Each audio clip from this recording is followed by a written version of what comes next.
Hey all, wow, I just saw a guy that I see flying out of this airport a lot, and I didn't think he had an instrument rating, but you cannot fly today without, out of this airport without an instrument rating, because their ceiling is no more than, oh, I don't know, maybe 700 feet, about.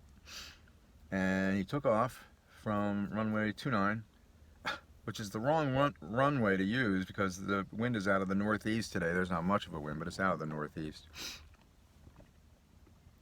And he flew right into the ceiling.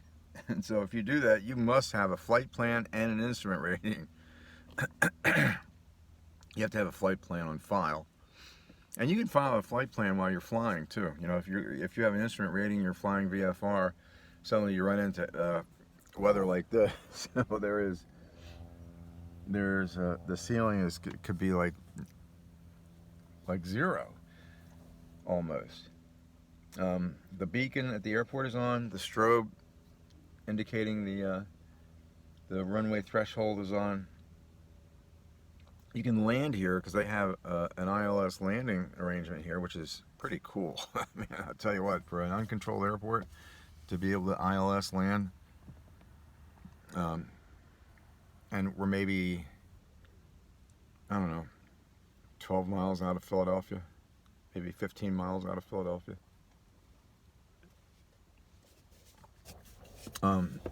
That's very unusual, although I haven't done in-depth research, extensive research. So I wanted to pay my compliments to James Cameron, the director of the movie The Titanic and Avatar 1 and 2.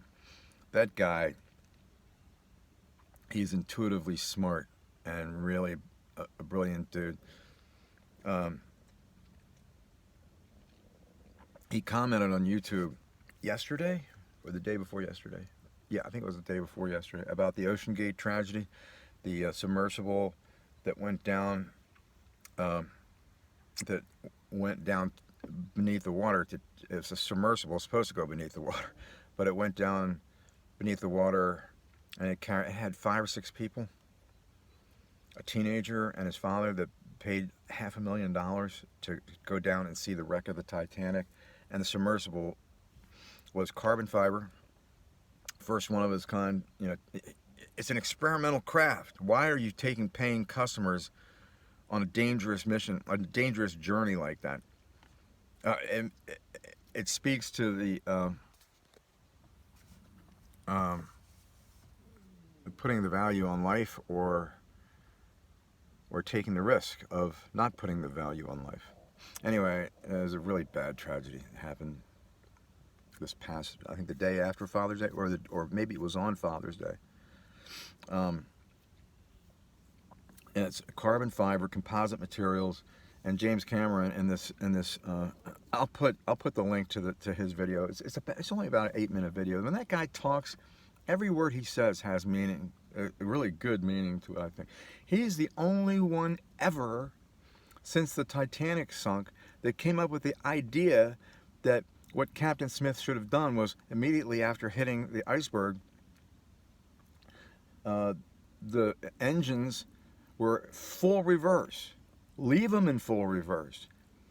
Push the ship backwards, propel the ship in reverse, and then steer it. They saw the California about 5 miles away.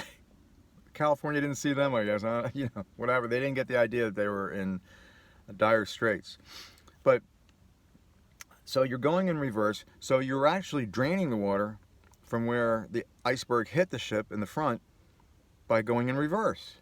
And what a brilliant idea. Pretty simple too, Maybe the ship doesn't sink if you're in full reverse and you're pushing the water out of the front of the ship where the holes are. He's the only one that came up with that idea. Captain Smith didn't come up with the idea. Captain Smith had a really bad couple days back in, was it 2014 or 2012? One or the other. April 14th, 2012, I think it was. Titanic hit the iceberg. And, Captain Smith really has the most experience. Anytime somebody starts bragging about their experience and in a situation where they could cause a lot of harm, it's a red flag for me. Admiral Kimmel had, I don't know if Admiral Kimmel had any wartime experience in World War I. Maybe he did, I don't know. But he could not have screwed up worse than he did on December 7th in 1941. And everybody tries, a lot of people try to let him off the hook. There's a lot of people that don't want to let him off the hook, and I'm one of them, because all they had to do was push down into the mandates. For example, the radar station that is new, but it worked beautifully. It worked perfectly. They saw the Japanese coming in when they were still like 150, 175 miles out.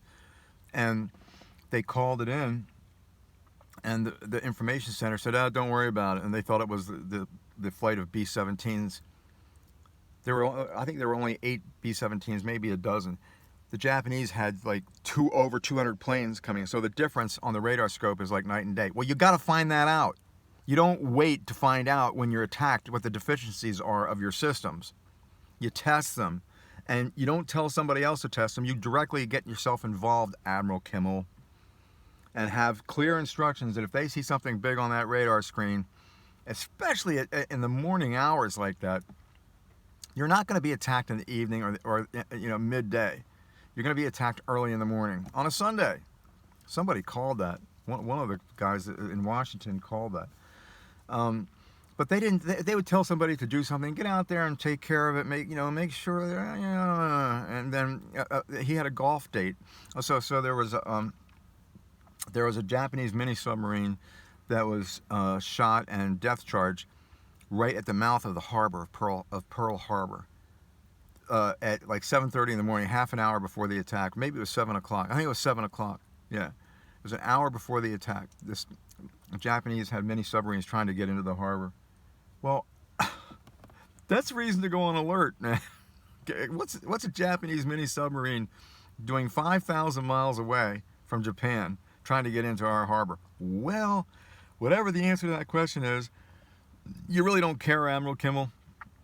You get your airplanes in the air, and frankly, you should have had it out with Short as far as how that was going to work and where the authority, because the Army should have never been in charge of the Air Force. Never, ever.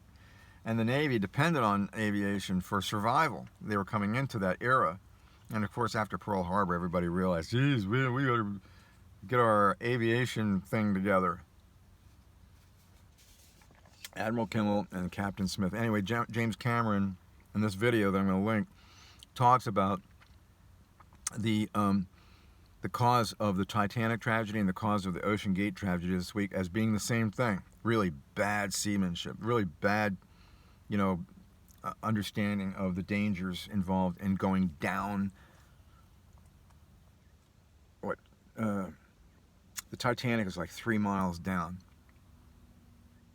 Yeah, so 15,000 feet. Yeah, it's 3 miles down. And this thing had never been down that far. Hey, if anything else, just dunk, before you put people on there, set the thing up and put it down, 3 miles, and make sure that it doesn't implode like it did and killed everybody. Oh, Jesus. Oh, how stupid.